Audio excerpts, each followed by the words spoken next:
These are not easy times. And I know for Unity people, we make the best of it. We are strong in that we get up every morning and we have the commitment for a new day.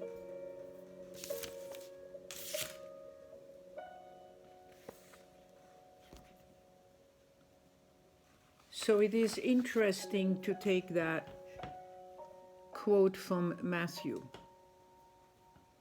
and reflect on it.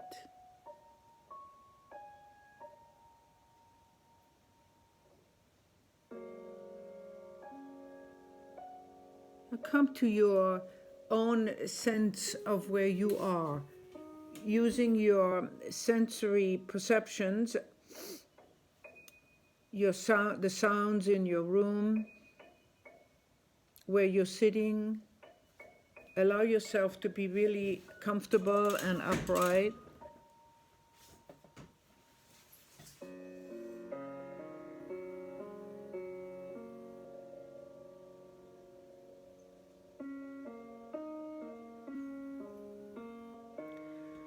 There is a teaching that we started in our noon meditation time to look at, and that is the actual physical cross that you build when you are in alignment. The sitting upright, please, no slouching, no leaning back, really sitting upright for a moment. If you need a pillow, put it behind you.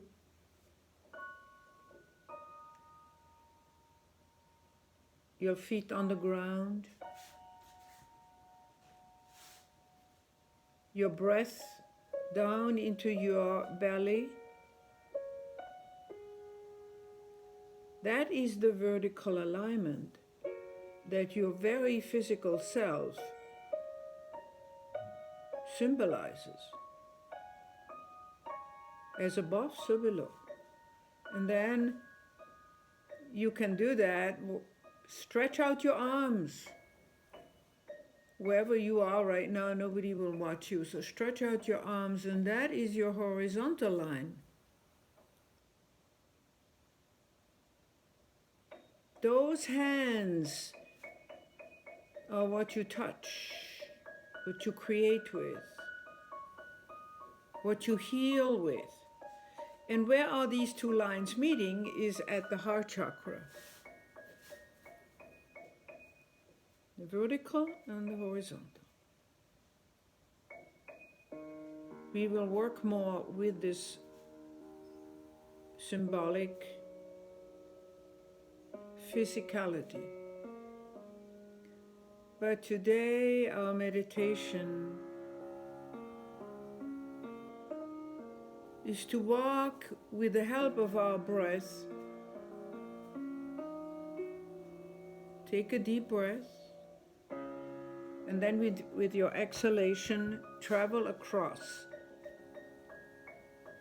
to your inner self, whatever that you call your I am.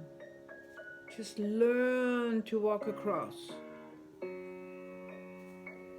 past your physical boundaries, into that which is your eternal spiritual I am.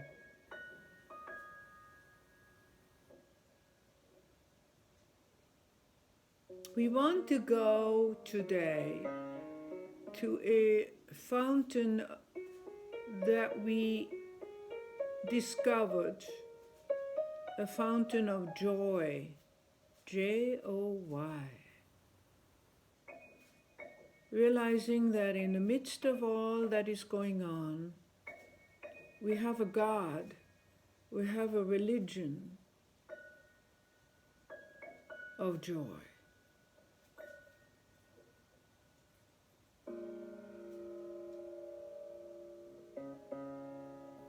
And again, with your next exhalation, practice that slipping across, going across from the personal, temporal, to that which is your spiritual self. And some people have practiced feeling that presence right around them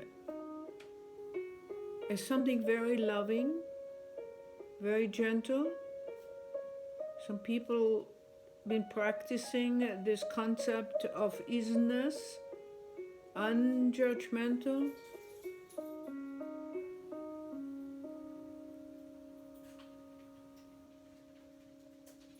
But today we are coming to take ourselves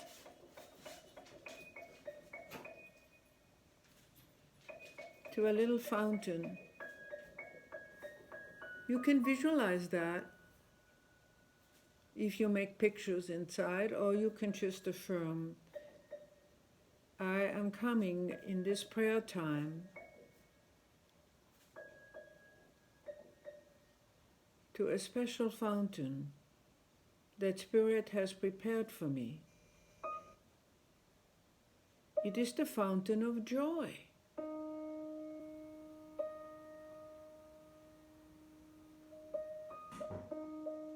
I am to refresh myself, to renew a capacity for joy.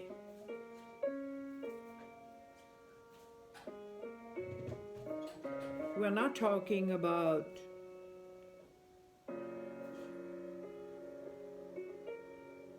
external happiness,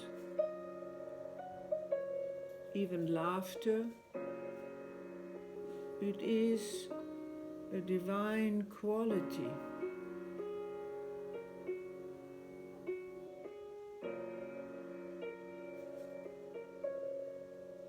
An experience that allows to feel its presence in the midst of a pandemic.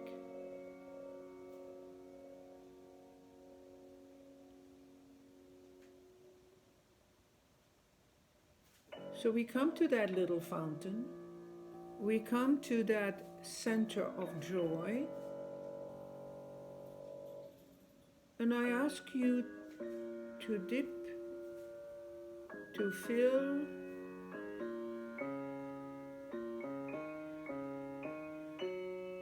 to touch this living water of joy. And even if you can just take a drop with you, if that's all that attaches itself to your hand or your awareness, one drop is enough.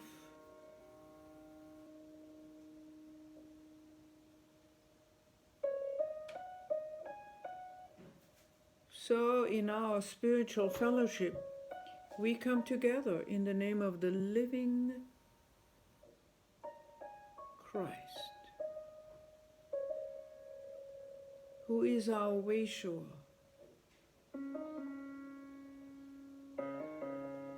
in whom all these words and all these experiences are rooted,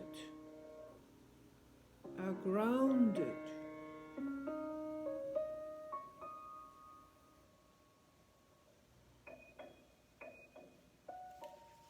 My yoke is easy and my burden is light. Rejoice. So one more time, take a deep breath.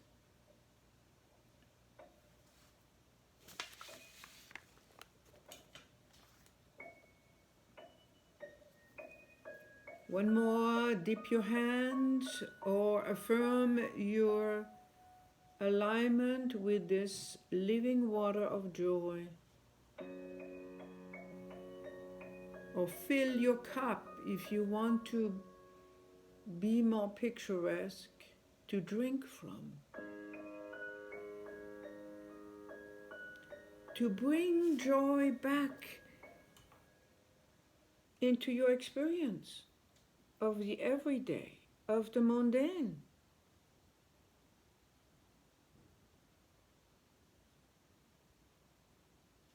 To accept.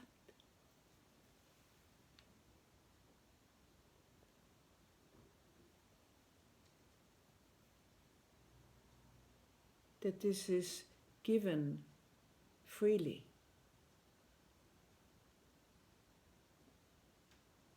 Today, to you, gladly.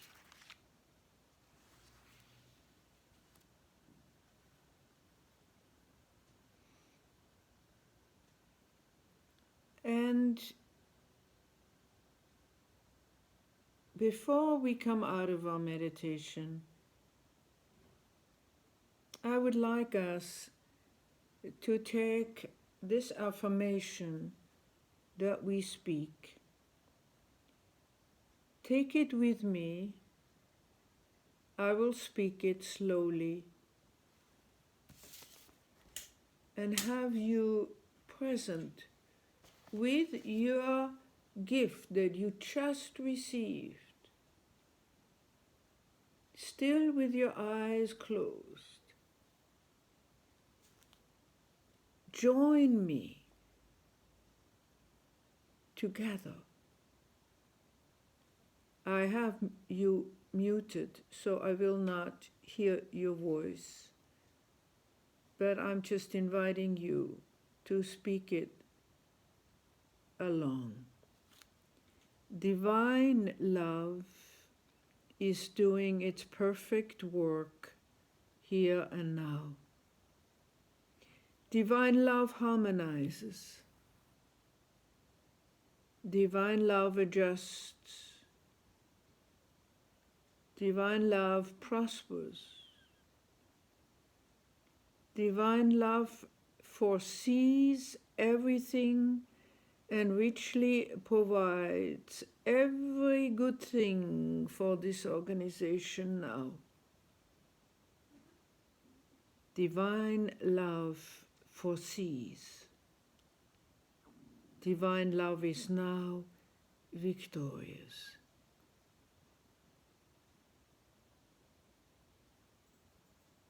And we know where two or more are gathered, there is the power that we declare this is so. And we are grateful. Amen. And amen.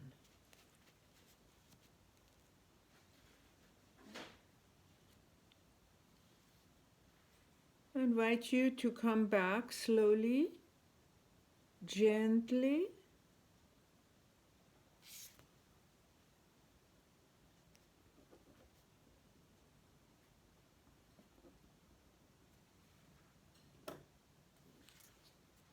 Open your eyes, move around a little bit.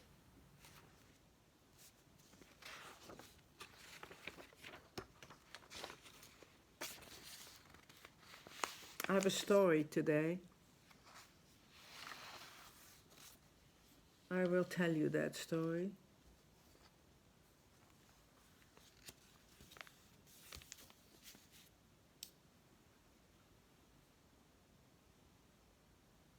So sit back. I'll start with the story.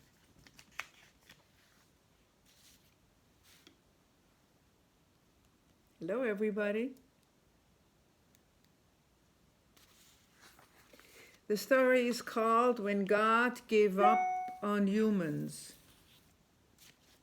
When God gave up on humans. It came to pass in the 21st century that God gave up on the human race.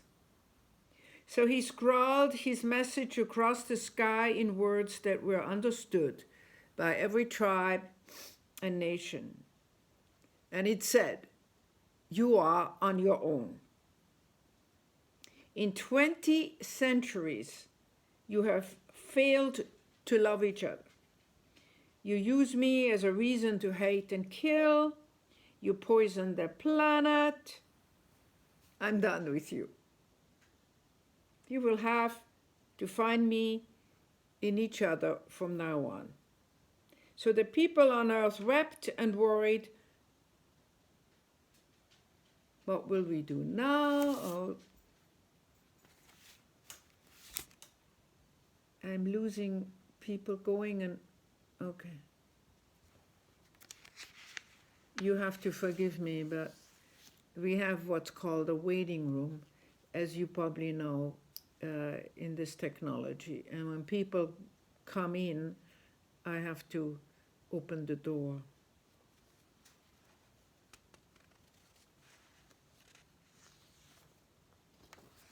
Of course, they went to their rabbis, they went to the priests and said, what are we going to do now? Who will provide for us? How will we find even our car keys? I have to laugh about that because I am one who, when I misplace something, I say, okay, God, please help me find it.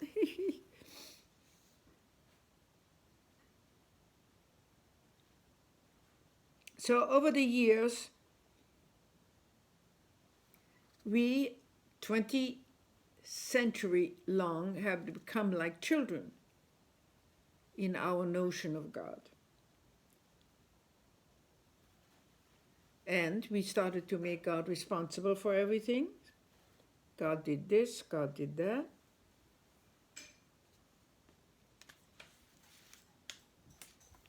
And religion was used to justify again and again war and violence and hate and separation.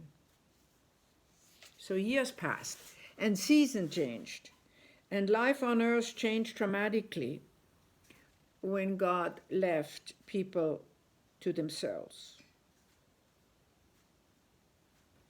But there were those among who knew something about the God within.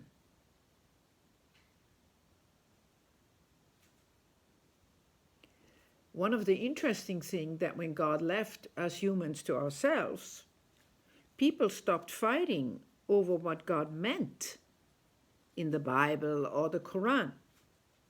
So there was no point in fighting over God if God wasn't even around. And if there was no God, there was nobody condemning anyone's behavior, no more infidels, no reason to take an eye for an eye.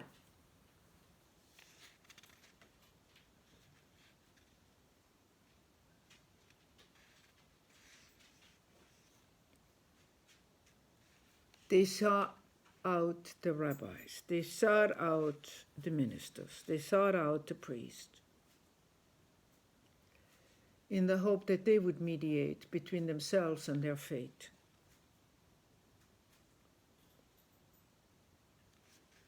But nothing worked. So they stopped doing that too. And something started to shift in the awareness of humankind. People start being more aware of people that were joyful. Joyful in this time of abandonment. Somewhere there was this idea that they must know something special and secret, that they could be joyful. So one such person was a woman who sat under a tree in a village. "How can you be so happy when God has left us?" a villager asked her.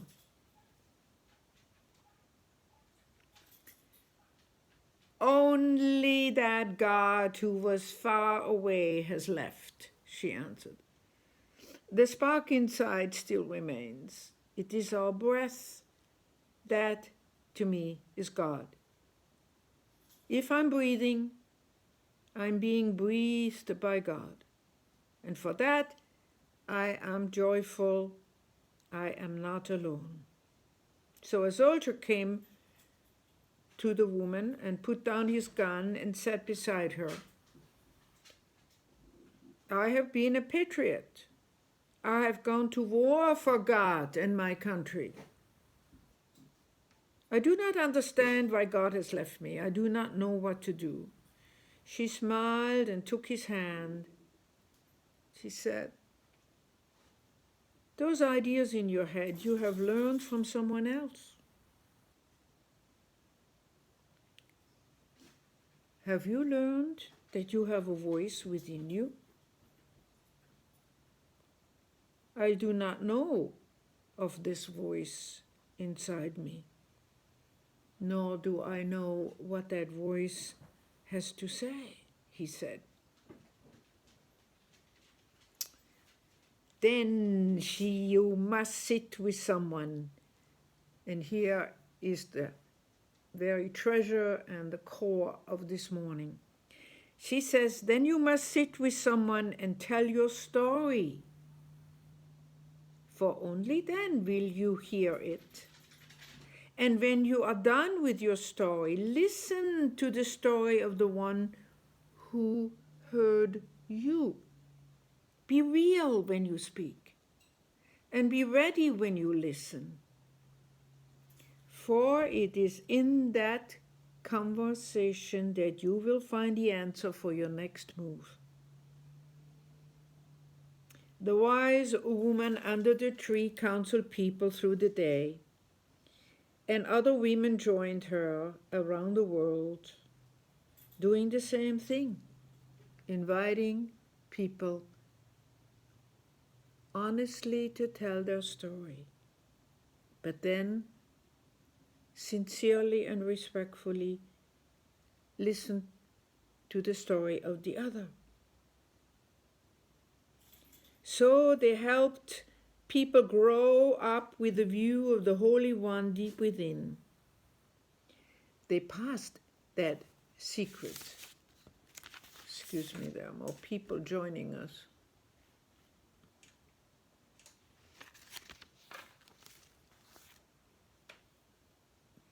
And they stopped asking the question like, what is your religion? Have you been saved? For everyone had begun to experience the other was holy and had a spark of that flame called God. And people learned the incredible treasure that lies in one's story, to listen to the heart of the story and the story of the other.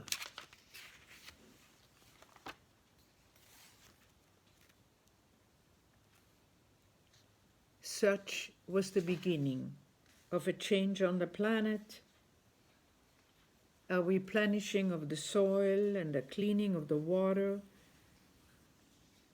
Over time, the people grew up out of that child position of expecting the God above to be responsible. They grew up and saw the light.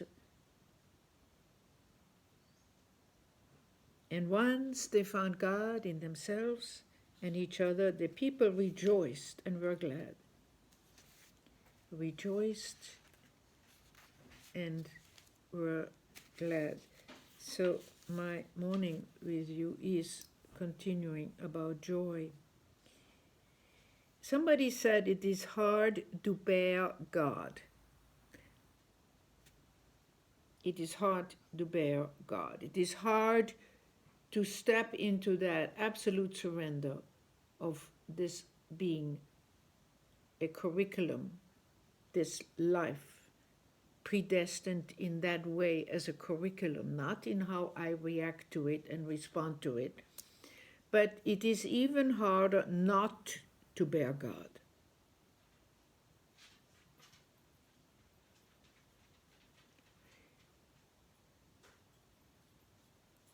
Enlightened people invariably describe the spiritual experience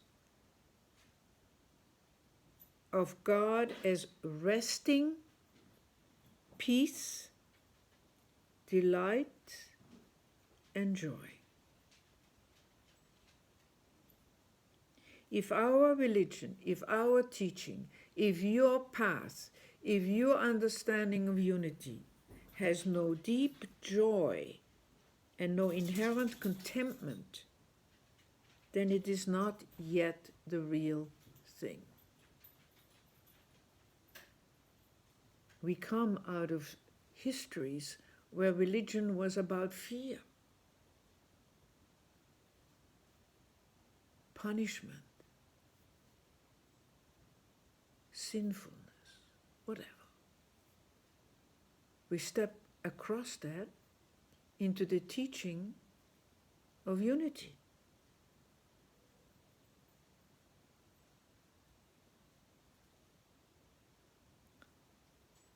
Another sentence that I would like to bring you is, God within us is what loves God. It is God within you and me that loves God. There is a dimension in us that knows how to do that, that is clearly connected to that.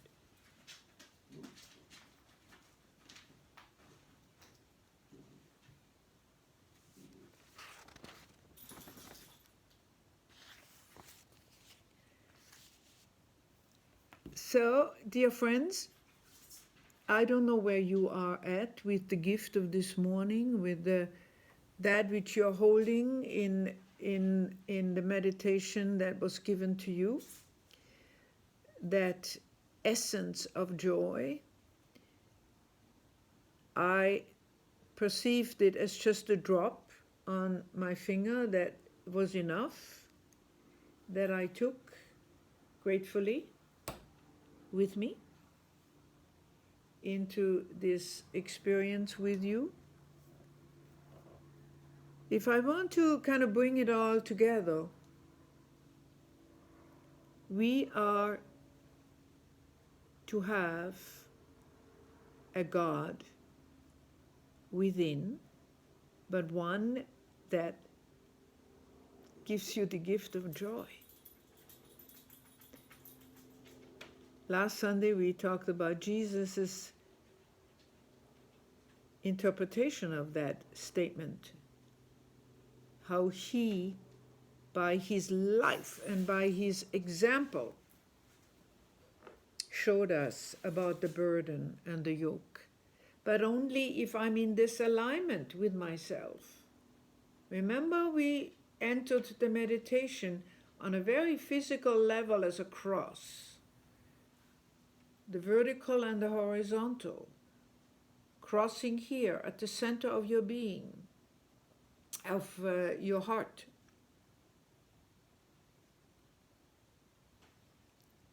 And this joy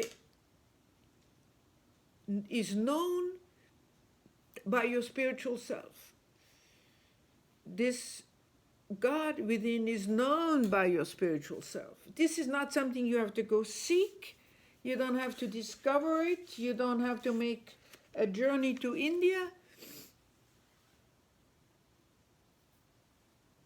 It is this gesture of asking. Your spiritual self knows. Your higher self knows.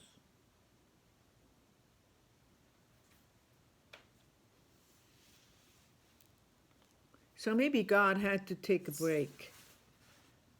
And maybe the corona is one large global learning lesson, classroom, whatever. And I know I want to say that it hits every one of us differently. Some of us are really caught up in what's happening economically. Some people are really caught up with the medical stuff. I went for a walk. Since I'm here, I'm in somewhat seclusion, but that's easy because I'm out in the country on top of a hill. But I walked the dogs, and there I came across a couple of people, and everybody, keeps their distance. But they were all talking about it's now here in LA County free testing. We can all go for having self-tested. So some people are very, they all said it. I had my test yesterday. I went to Malibu, City Hall, had my test yesterday. And I was thinking I should too, because I've been in Montreal, and maybe I brought the Montreal Corona with me. I don't want to give it to anybody. I'm feeling well. I'm not showing any signs, but so all of you, if I would have you unmuted, you could all tell me that there's 1 or 2 levels that this is affecting you. Some people don't even believe this is real. Some people believe this is one big political contraption. And so everybody on the level of their personality self is reacting. Remember that. It's affecting all of us. And so, again, it is my prayer and my wish that you take the joy of this morning's gift from Spirit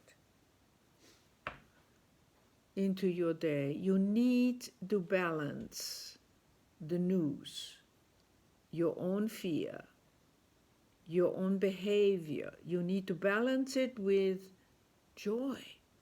A joy that is not from the world. It's not about happiness. It's not about, as I said earlier on, about an outer event. It's something that is available upon request. It's available upon your saying yes. But the fact is that you need to tend to yourself. You need to balance this, what's going on. It is massive. It's a global event, and it has a pull. It has so many people are caught up in it. So therefore, your own balance is yours. You're the master of your own balance. You need to step into this day saying, and it is my task, it is my job to balance this with the gift of joy. The gift of joy is mine. I am not to be a spiritual person on the path with gloom and seriousness. The very emanation, as in the story, when people were God was gone, people had no more gods, the priest had no answers about where is God, they started to look for people who were joyful. Something ignited the idea that the true religion, the true spirituality is one of joy, and not a giddy external, but a very deep joy that, as the mystics say, they experience God as a place of rest, a place of peace, and a place, even ecstasy, joy. So I hope you take, even if you came late, step into that one more time, dipping your finger into the fountain of living waters. This morning, the gift of joy.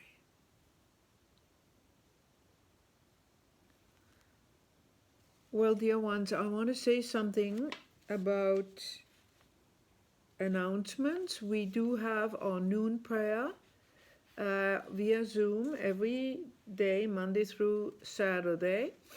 And we started to do something that I learned in my early, more classical studies, and that is to start with a question.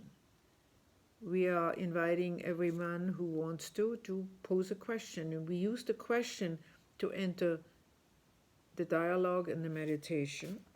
Then on Tuesday night at 6:30, we have a Unity and Tolle study group, and again via Zoom. And then we created a task force. I don't like the word task force. I'm calling it a finance care team. And Wilma is on it, and Susan Gannon,